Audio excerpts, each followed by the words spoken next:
Should honk at her with the train horn and put the hand up like put the phone down. Shit, one behind us is fucking on the phone too.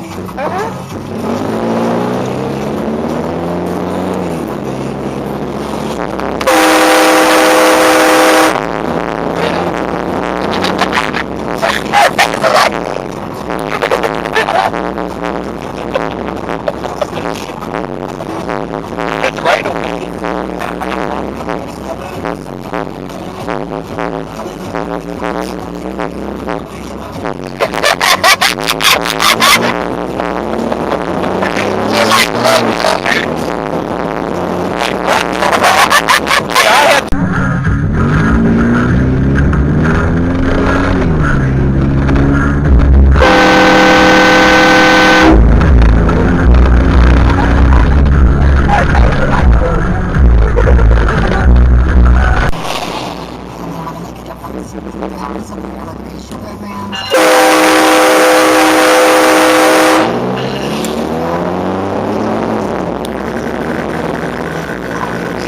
Right through the goddamn stop sign.